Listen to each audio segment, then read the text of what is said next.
Լսողներ, այստեղ է նաև քաղաքագետ Արմեն Մինասյանը։ Մինասյան, հանուն եկեղեցու բազմամարդ էս հավաքը արդյոք հույսեր է տալիս, որ հայ հանրության կոնսոլիդացիան հնարավոր է եւ ի վերջո հնարավոր է հաղթահարել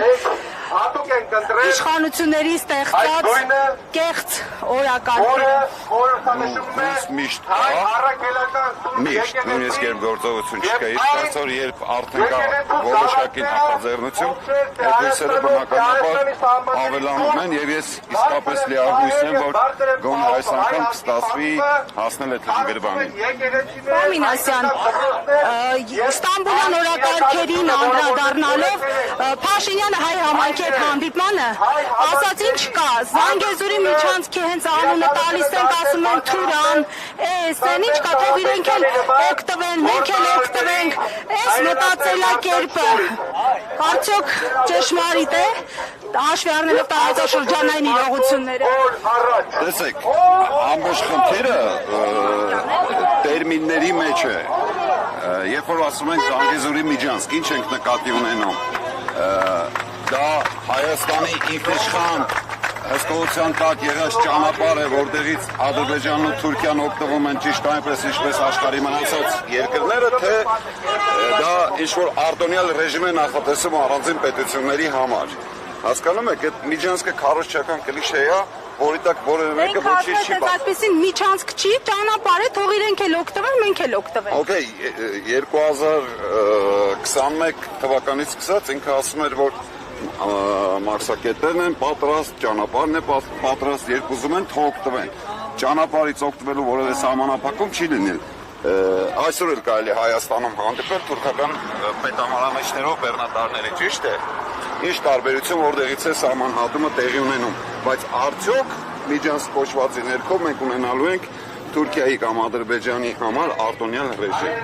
Արդյոք Հայաստանը կարողանալու է բեռները ամբողջությամբ ստուգել, ինչպես վրացիների, իրանցիների դեպքում է։ Սա է ամբողջ խնդիրը։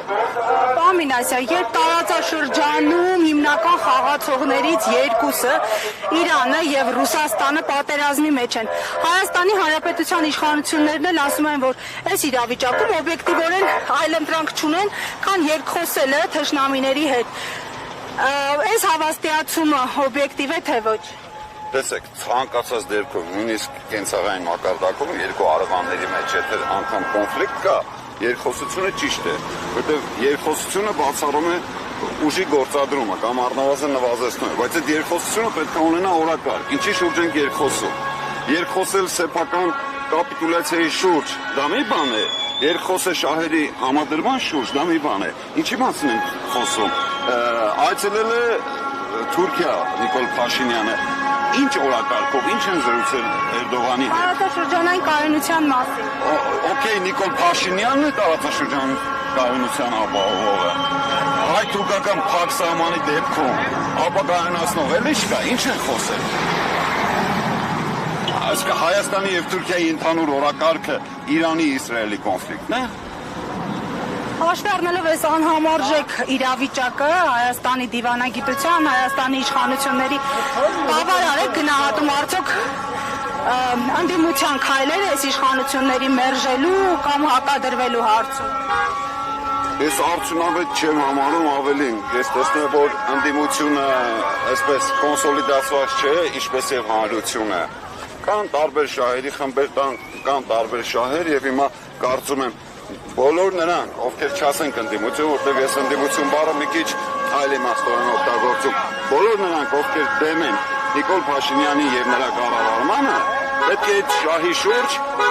իմիգան եւ իմիգան օր առաջ իսկապես, որովհետեւ Փաշինյանի կառավարման ամեն մի նոր օրը նոր խնդիրներ են։ Հասկանալի է, շնորհակալ եմ։